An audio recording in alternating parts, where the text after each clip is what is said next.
the judge. He said, son, what is your alibi? If you were somewhere else, then you don't have to die. Well, I spoke not a word, although it meant my life. I had been in the arms of my best friend's wife. She walks these hills in a long black veil.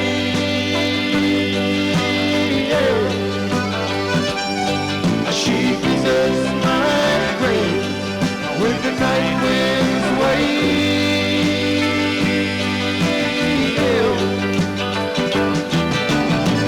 Nobody knows, nobody sees. Nobody knows but me.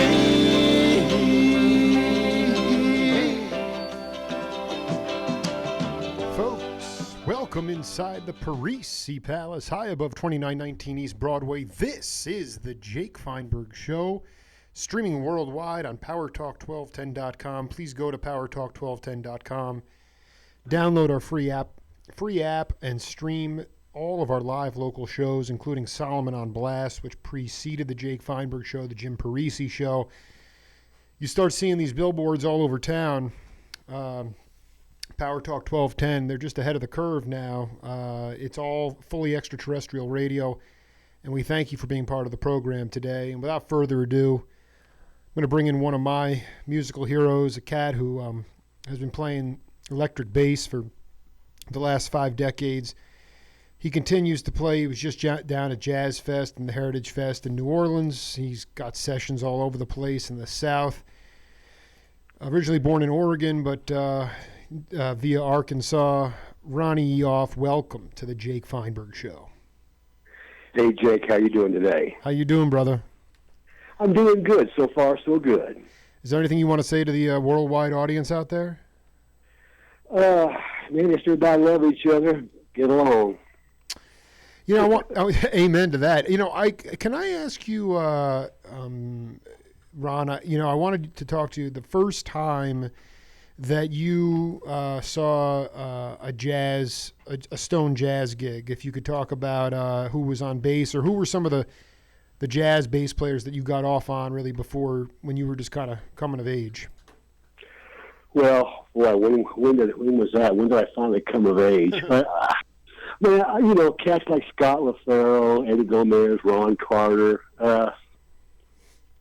It's a long list. Those are 3 that come to mind real quick. What were they doing? I mean, from a technical. I mean, LaFaro.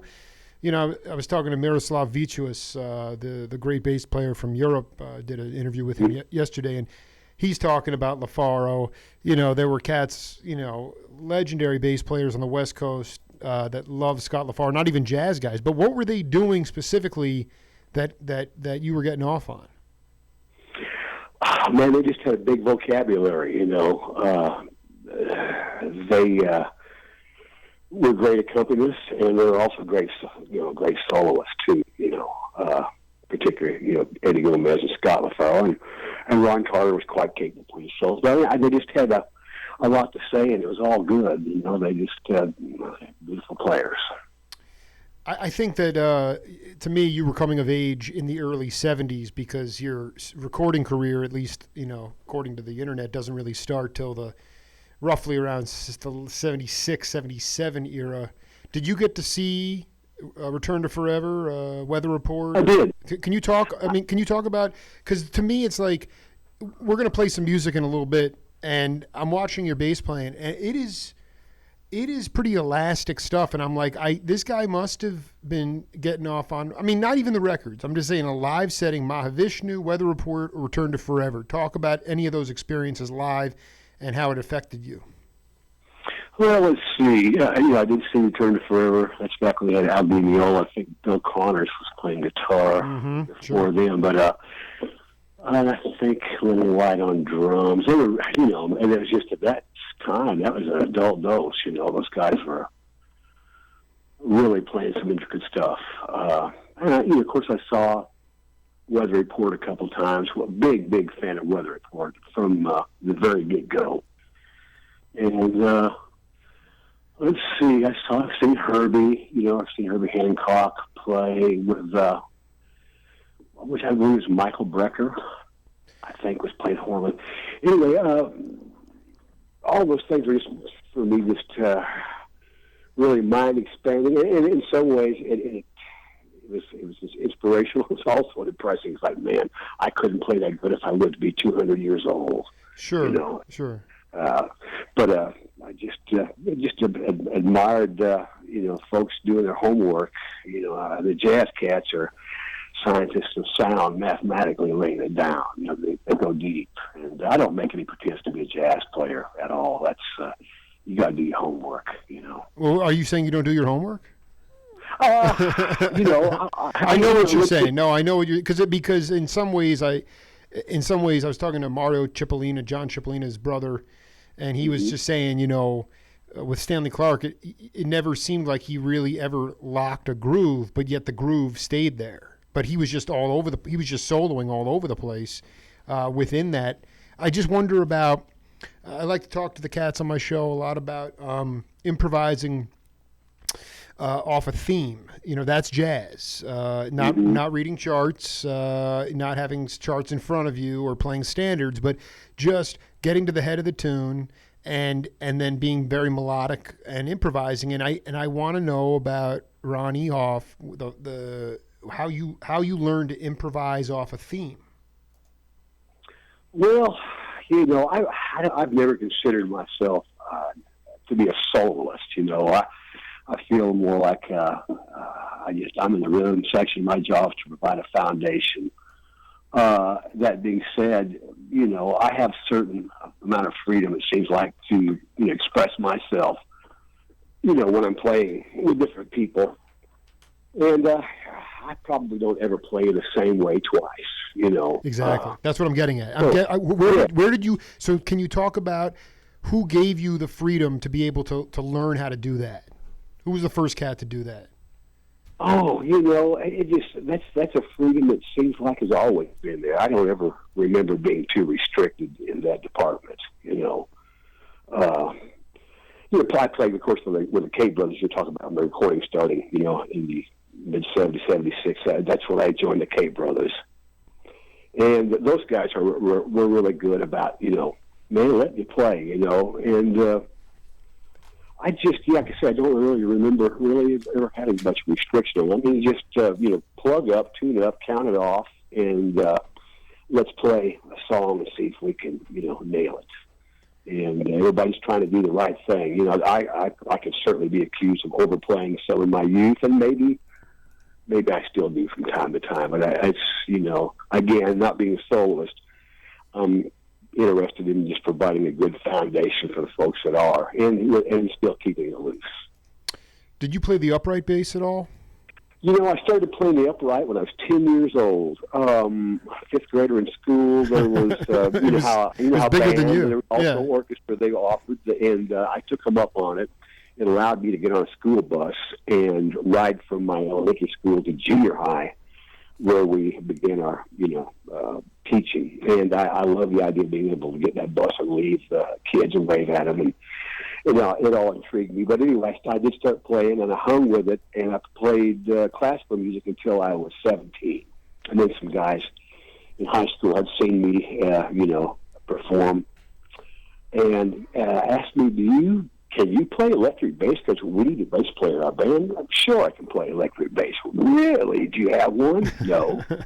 No, I don't. But I got one. Yeah, I got one. And it's funny that I just happened to, you're mentioning the Kate brothers, and Earl Kate, who was working at a music store in Fayetteville, next town over from my town, Springdale, really cool music store, sold me my first bass guitar and amplifier. I think it was in late '68. Wow, the apple does not fall too far from the tree. My gosh, man, that's unbelievable. That's kind of what happened. So, to answer your question, yes, I do have some upright training. I have an upright, which I bought in '75, with maybe the intention of doing a little woodshed and homework and trying to approach the jazz scene. But what ended up happening was the kind of music, R&B, just different things I was playing. It ended up being put on a stand, and like a piece of furniture, like a grand piano or whatever, maybe that's there for looks more than being played. I never really played my upright much. I still have the same one. And it's one of those things in life I kind of regret. I look at it every once in a while and think, why did I not spend more time playing my upright so I could be more proficient on it, you know? I guess I'm going to counter you and say, being that you have the tech, you have the chops. I mean, I understand they're different animals completely, and Mm-hmm. a lot of the jazzers who I first connected with, some of the guys just, you know, when like if they were playing with Freddie Hubbard during that time when Freddie was trying to make some money, like Miles was, and he'd make his bass player play the electric, and they couldn't handle, they hated it. So they all, I mean, it's humbling if you don't practice it, but with the foundational tools and the feel and the ability to improvise, why is it? I mean, obviously, I'm not asking Eoff to go out into a live setting and play the upright, but why wouldn't you just? I mean, it's that to me. It seems like it wouldn't be that overwhelming. Well, you know, intonation is the biggie for me. You know, it's intonation. Mm-hmm. You know, there's no frets on it, so you just have to do your homework and get to know your instrument. You know, and get to feeling proficient. And I just never put in enough time, it seems like, to do that. And what's happened is I've got some old bass guitars that have old strings on them, and I tend to used to just play with my fingers. You know, now I play with my thumb a lot, and I palm you with my palm. And so I don't let my notes ring out very long. That's sort of where I'm at these days. I do, but I mean, it's you know, that's one of the things it seems like I've gravitated towards, is trying to emulate an upright to a degree. Like I do a lot of playing around old mid-60s harmony, hollow body bass now with old strings on it. I dig. And palm mute, so that what I'm getting is just a thud and a quick decay. Is it going to sound like an upright? No, nothing's ever going to sound as beautiful as an upright, you know. But I'm in the ballpark that way. You know? So, you know, it's much easier to haul than an upright. Maybe I've got a lazy streak in me or something. But, you know, the upright's big, and yeah. And that's not a very good excuse. I wish I could put my finger on what happened that I didn't, you know, spend the time. And I'm not saying maybe, you know, it's not too late, you know, to at least get my chops up there. I'll never play jazz, like I say. I would not feel comfortable trying to do that, but maybe play it with some Americana settings. Yeah, I mean, to me, to me, it's like that instrument when you put it into a blues setting or a bluegrass setting or just a, you know, up-tempo toe tapping kind of Americana setting. I mean, especially with your feel and your groove. I mean, anyway, I'm just saying it's not. I think that was my point, is that it's not too late. Mm-hmm. Okay, and you're, you know, this is not truly actually my show. I'm not here to give advice to musicians, but it is a self-help show. So if you ever do pick up the upright, let me know that maybe this was the trigger for it.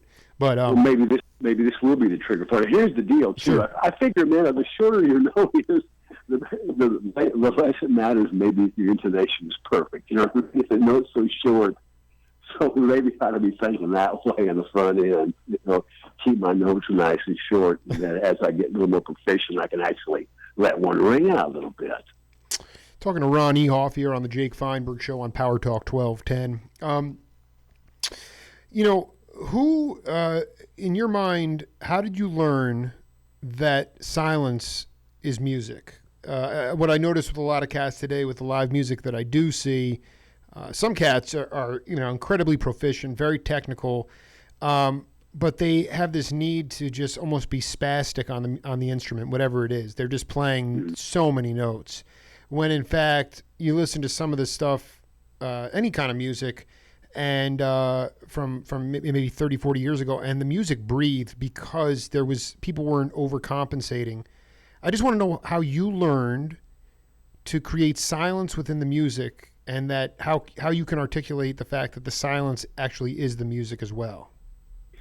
Well, I couldn't put my finger on it maybe exactly. When I came to that realization, if the guy plays long enough, you know, I think you eventually figured out maybe you're playing. But and for some reason, the space, maybe you do leave a big hole. And then at some point, you realize, man, that hole felt great.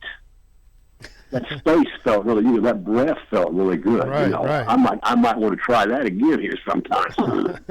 and so I just think over a period of years, as you play, so it's like learning to like the vegetables. Maybe when you're a kid, you only like just a few, but as you get older, you start, liking more and more of them. So, at some point, if you play a lot, you'll come to realize that, man, that hole was a beautiful thing, man. That felt fantastic. And once you can grasp that concept, then I think it becomes, a part of your vocabulary. When you were coming up, even when you were playing the electric or playing the upright in a classical setting, and those cats came on and said, "Hey, can you get an electric? We're going to start a band." Music was dance band music at that time, and you fast forward even to '83 when you joined forces with the Cape Brothers and Levon and the band.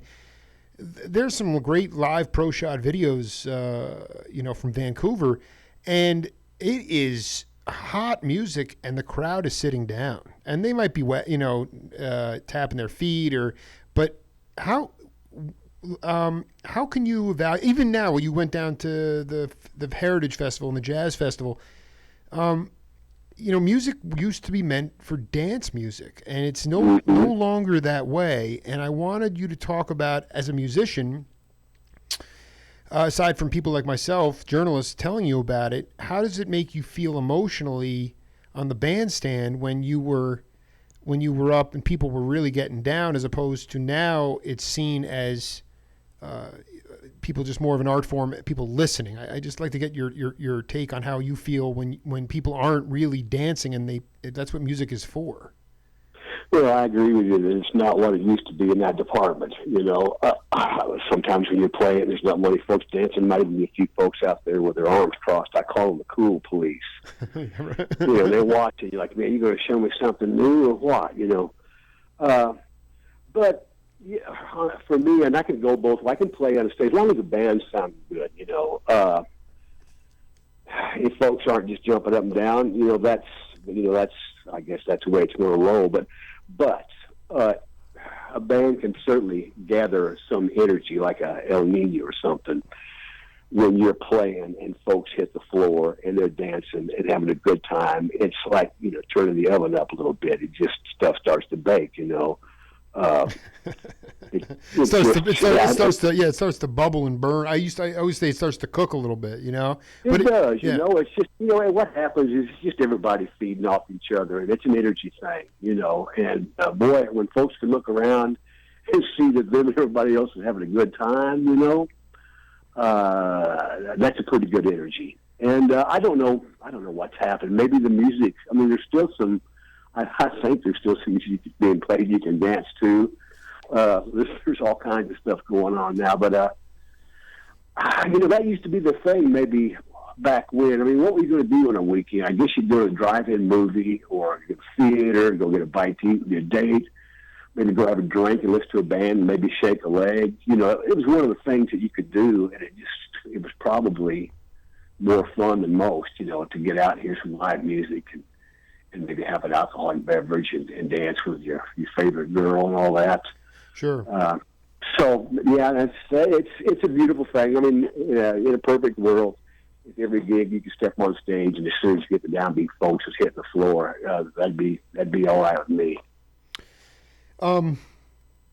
Do you think it has something? I mean, I look at disco. The speeding up of music, but music sped up and it didn't create a lot of space for natural dancing. You have stuff, people call it like twerking now, where they're like tweaking out and they're like, sort of like just the music is so fast and it's so digital and that's the dance. Whereas before there was like, you had the cha-cha-cha or the mambo. You had different types of dances, lilting dances that grooved to the music itself. And I wonder with younger generations whether they can even hear what is real music because of the amount of electronic music that is just being kind of crunched into their ears. I guess more to the point is that music was meant for visceral reactions when you were coming up. And now it really seems like it's made for pacification, you know, and to me it's to pacify. You hear it everywhere. You hear it in elevators, you hear it in malls, and you begin to sort of, it just becomes background noise. And I wanted you to talk about how unhealthy you think that is for culture. I guess that's another part of one reason I do my show is that, you know, I feel at 38 that we might have had a better grasp on our cultural heritage 40 or 50 years ago than we do now. And you can see it playing out across all spectrums. And the fact that there is not a lot of vibrant live music only adds to that. Music was on the street when you were coming up. You can walk down any street. It was coming out of stores. It was being played in the street. I interviewed Hugh Masekela last week. He said, he learned bebop on the street. So the music was on the street. The culture was on the street. It's not like that anymore. Even in New York City, there's a couple of clubs, but it's all gentrified now. How dangerous is that? How dangerous is that? If you lose culture, what happens to your society? Well, talking about the dancing thing, it's like, welcome to the new millennium. This is the way you roll now. I think the word rock and roll was coined sometime in the 50s, Of course, there's bebop and jazz and swing, and folks were jitterbugging. And, the dancing thing used to be, it just came with the territory, If there's music, the folks are going to be moving. Now, for the young kids, I don't know how deep their roots go. In other words, rock and roll, for instance, has had a pretty good run. But I don't know where rock and roll is anymore, Sure. With all of the smartphones and tablets and Bluetooth and this and that, it seems like we've all gotten kind of introverted. So, yeah, like you're saying, folks maybe tend to internalize music more than let their backbone slip or shaking the tail feather or whatever. It's just internalized more. I don't know, maybe they're at a live gig watching it on the screen being streamed on their phone or something. It's just, it's just a different time now. More toys and more distractions maybe than there used to be back then. I guess that you brought up a good point. It's about lineage and going back far enough. How far back did you go with the bass? I mean, were you? Bill Black, I think, played the first electric bass on an Elvis album, I think. But I'm just curious about how far, because a lot of cats now, you talk to any of the old school guard, they were able to, actually play with the original masters of music, whether it be Jackie McLean or Duke Ellington or whoever it might be, Bill Monroe and bluegrass and Sam Cooke, Ray Charles and R&B and soul. But now cats in the 2000s, they might only go back to the 90s. So they're not really going back far enough in the lineage of music. So can you talk about how far back you went when you were checking out records, or even maybe who you saw? Well, the way it worked for me, at the time I started playing, just a child in the late 60s, I was into the British Invasion, the Beatles, the Stones, whatever was being played on the radio. I wasn't buying a lot of records at 17, so that kind of depended on the radio or TV, to hear my music. But it seems like the older I got, the more music I got turned on to, the more retro I went. Wait a minute, this leads to this, which leads to this. This cat got this from this guy, and so it's just kind of a maybe de-evolution or whatever. As I've gotten older, the longer I've been playing, and the more I've gotten turned on to, I kind of have gone backwards instead of forwards. I'm probably more retro than I am, progressive or whatever, however you want to call it. So, I dig the jazz and the blues scene back in the 50s, 60s, 40s. So I don't know. At some point, I don't know when it was that I started, and friends also, turning me on to music, which maybe you weren't familiar with, but it all added up to, well, I really can't go forward. There's not that much maybe right now that's holding my interest as much as going back and checking out some of this other stuff, which is really interesting. Well, can you give an example of when you, as a detective, were able to piece together you discovered one cat and you realized that it was from another source? Is there one particular example you can talk to the audience about? Oh, let's see. I don't know. Off the top of my head, I can't think of any stair-step situation like that where, okay, listening to one person took me to another person. I think it just, to me, when you say something, because you just said it helps when you can put an example out there for younger cats who can understand what exactly you're talking about. Mm-hmm. Well, as far as, like Willie Dixon was somebody that's, once I got turned on Willie Dixon, and I still feel like if I could just even come close to playing like Willie Dixon, especially on the upright, man, I'd be as happy as a monkey in a monkey tree. That's about as good as it's ever going to get. So, but, like I say, I can't just off the top of my head think of any stair-step things. It was all just used to listening to a lot of music and being exposed to a lot of stuff. It's kind of maybe helter-skelter a bit, but there was definitely some of that going on. I just can't think of anything off the top of my head. Well, let's. We have a game on this program called Name That Tune. So maybe while we play this, it'll come to you. But let's check this tune out, and then we'll come back and break it down. Okay? Pressure's on.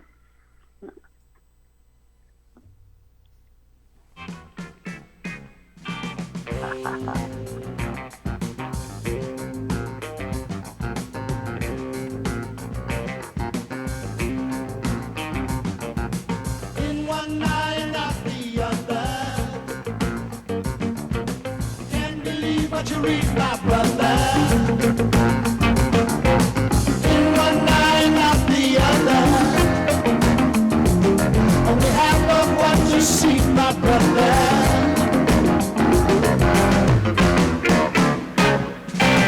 I think it's magic, sleight of hand. It's so hard to understand. In one eye and out the other. On behalf of what you see, my brother.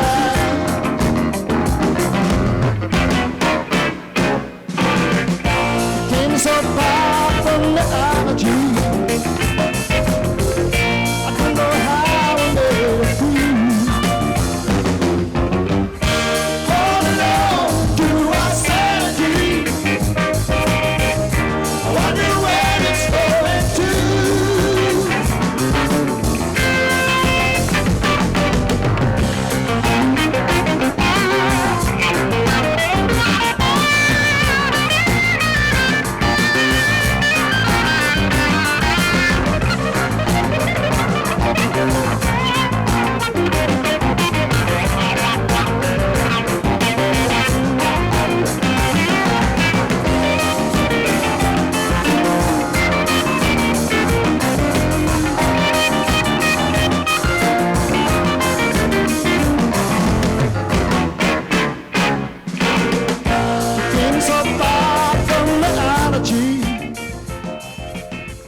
Jake Feinberg Show, brought to you by the Stereo Hospital, the Circle Tree Ranch, Abbott Taylor Jewelers, the Jewish Community Center of Southern Arizona, and the Pretzinger Agency of Allstate Insurance. And we thank them for their support so we can play tunes like that for Ron Eoff. What do you got for us, brother? Man, you made it tough on me. I heard you laughing right away. You got it. Well, that's a good old, Kate Brothers tune if I ever heard one. That's In One Eye. Out the other, the title track of the Kate's second album on Electro Asylum, and that was always, and still is, a gas to play. I was going to say that was just for the record, that was a live studio, live in the UK, 1976. So it was a television broadcast of that. In One Eye, Out the Other. That was not the studio version. You guys were cooking. That was either Top of the Pops or Old Grey Whistle. Well, it was whatever was coming out of the United Kingdom. That's where it was. So, but I mean, how much can you say Levon Helm was responsible for getting the Kate brothers a record deal? Well, now I'd be out of my realm. I do, if I remember correctly, I do think that Levon did present some of their music to the powers that be. And I don't know if that was, I couldn't tell if that was people from the record labels or if it was management. I think they were being managed by Elliot Roberts at that time, who was also managing Neil Young and Joni Mitchell. He was managing the Cape Brothers as well. But I don't know. I honestly don't remember. I don't know if Levon took some of the material to a label, person or management. I really don't know. That's okay. Yeah, that's fine. I think I just want to ask you about for you to talk about two cats in particular. Because you had a chance to play with them, and one of them is Richard Manuel. Can you talk about Richard? Because Richard actually, obviously, was from Canada, but take me through when you first got to play with him, and the kind of cat he was, and then what kind of inspired you about with him.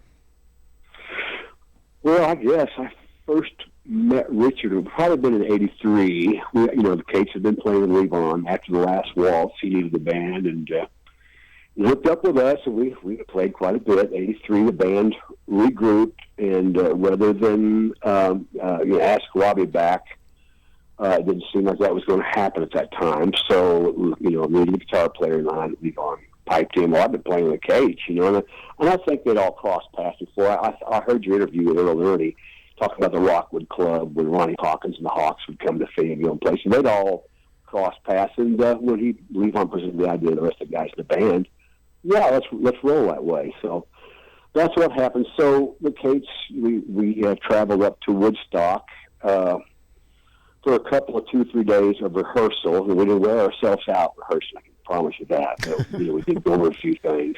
And then we're on our way to Halifax, Nova Scotia to start like a 6-week tour, So that was kind of my first, hang with Richard and Rick and Garth, But it was just as easy as apple pie. I mean, everybody showed up. We shook hands, told a few jokes, a few stories. We'd put our instruments on and play one every once in a while, just go through something. And everybody was just, humble, very cool, very welcoming, and strength in numbers. So that's the way that went down. How would you compare Richard's drumming style to Levon's? Well, I tell you, man, Richard had a high. He really raised his arms high when he was playing, and he had a winky, wanky, wonky play drums that maybe didn't look the prettiest. Right. Yeah. Got the job done, and I know Levon was particularly fond of his drumming. Why did he? Please talk. This is why I do my show. I mean, because when the way you just described Richard, because Levon, one of the most original drummers of all time. But most people don't I mean, when Levon would play Levon would play the mandolin, and Richard would get on the drum set, and I mean, he did have an unorthodox style, but it was a groover, man. It cooked. Well, just put on Rag Mama Rag sometime, and that's like you say, that would be Levon on mandolin, and that's Richard holding down the drums. And when we were playing with them, it was interesting because a lot of that went on. Levon would play drums. We had his nephew Terry Cagle, who was the Cape Brothers drummer. So I had double drums. That allowed Levon to get up the drum set, walk out, grab a mandolin. He'd play harp. Richard would play "You Don't Know Me" or something, and sing the most beautiful ballad you ever heard in your life, and then get up and walk across stage and sit down at the drums. And Garth would come off the keyboards, and maybe he had a sax or an accordion. Rick was playing bass, or he might put on an acoustic guitar. So there was a lot of musical chairs going on, during the course of a live show when we were playing with them. And Richard, just a beautiful soul. Singing was so soulful. His keyboard playing was so good, and he had a great teacher. I mean, you can't play the band with Garth Hudson and not be better for it. Well, I know that was what Ronnie, when I interviewed the Hawk, I mean, he said that literally Richard woodshedded. I mean, when he got a hold of Richard didn't really have much of his stuff together, but he, under the tutelage of Garth, really, and I'm still trying to get to. I mean, Garth is, Lord knows, he's still doing his thing. The man was, whether it was the accordion or the sax, but with Richard, I mean, did you find that that you had to find? Did you play behind the beat with Richard and Levon? Like, because those tunes, they're not all in 4/4, right? I mean, you have to find a way to. How did you play differently with both of them as far as your timing? Well, Levon was never a fan of electronic drums, and he wasn't that concerned about whether the music speeded up or slowed down a little bit during the course of playing it. Let it breathe. Let the song breathe. And I would tend to say that for most of the time we were probably a little more on the back side of the beat than on the top side, unless we were cranking out some song, it was feeling good and had a bounce to it. You might want to start leaning into it a bit. I would think maybe we were all maybe leaning towards the back side of the beat. Sure. When you got Levon playing drums most of the night, I mean, there it is. There's your time right there. Just the way it's supposed to be. And, I want to be clear about something. Like you're saying, a lot of artists. I mean, again, I'm just a journalist. A lot of artists, though, they want to keep the tempo the same through the whole song. Levon was not that concerned about that. No, he wasn't. Like I said, he wasn't about drum machines, and he wasn't that hung up on the song being so steady it's a click track almost. No, man. Every song, they're like people that they have personalities, and even those may change from night to night a little bit. So. Let's get up and play the thing and do the best we can. Try to make it sing, and not be so hung up. Obviously, you don't want to just speed up or slow down to where it's drastically noticeable. But just let the song have a little freedom in that department. Was the first time you went to Japan with the band? Mm-hmm. Can you talk? I mean, yeah. I know Levon was a big fan of sushi. Did you guys eat a lot of sushi out there? Well, I'm going to give you a little quick story. We've been hearing about sushi. And us guys back in Arkansas, we haven't been eating much sushi. We've been eating fried chicken and doing barbecue and a lot of other things. And so had Levon. Right. But he had gotten turned on to sushi, and he'd been bragging about it and telling us about it. And there came a point where we all went out to California, I think, to do a function for Jane Fonda's husband, who was, politically oriented at that time. And Levon had just done The Doll Maker, I think, which had Jane Fonda. It might have been a made-for-TV movie or something, but they'd become friends. And she invited Levon us to come up and play for this fundraising function. And so we did. And then we got there. The first thing, we got checked in the hotel.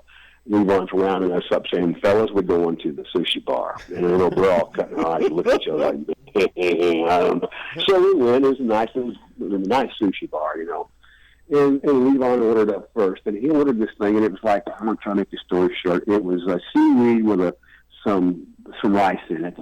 And then a spoonful of orange smelt egg, and then the cat cracked a quail egg, a little speckled quail egg, and separated the white from the yolk and dropped that yolk on top. Sure. This is actually very avant-garde. I mean, this is not like rolls or raw fish. He was getting like very traditional Japanese. Go ahead, continue. I didn't mean to cut you off. Well, Levon went for the home run with that one. We watched the whole thing being made, and then they made about half a dozen of them, and Levon passed them out and winked at everybody. Fellas, don't get no better than this. And of course, some of us are looking down at that and seeing this eye looking back up at us. Like a couple of guys were like, "Man, I can't do it." I did finally get the courage to eat mine, and it probably took me about 10 minutes to get it down, But I will say this: after that, maybe this is part of Levon's plan. Everything else was easy. They started bringing on raw fish and stuff, like that chewy factor, which is different than the smelt egg quail egg combination. Man, all of a sudden that was fine. So he introduced us to, he gives us an adult dose right out of the chute, and after that it became easy, and we became fans. And it's funny, when we went to Japan, Kentucky Fried Chicken, I think, was maybe the second largest fast food chain in Japan at that time. they sign on board, so we get to these to maybe help sponsor the tour. So we get the dressing room, and there'd be these tables with giant trays of a wide assortment of all kinds of great sushi, and in the corners, boxes of two-piece dinners. I love this. This is so okay. This is such a great story. You played. I want to ask you about your recollections. In the Carrier Dome, 83, New Year's 83, and Toronto 84, you had a chance to play open for the Grateful Dead, or close. Mm-hmm. I wanted you to talk about that experience because, I've listened to. Well, I listened to the Syracuse Grateful Dead show, and I got to tell you, I think they were as amped up to play with you guys as you were with them. But I wanted you to talk about the Dead, and Phil was his own bass player. But I mean, just in general, what was inspiring to you about them? Did you have any funny run-ins with any of those cats? And I mean, just break it down. I got to hang out with one of the drummers. What's it, Bill Kurtz? Yeah, Bill Kreutzmann. Billy, yeah, you got a chance to hang out with Billy?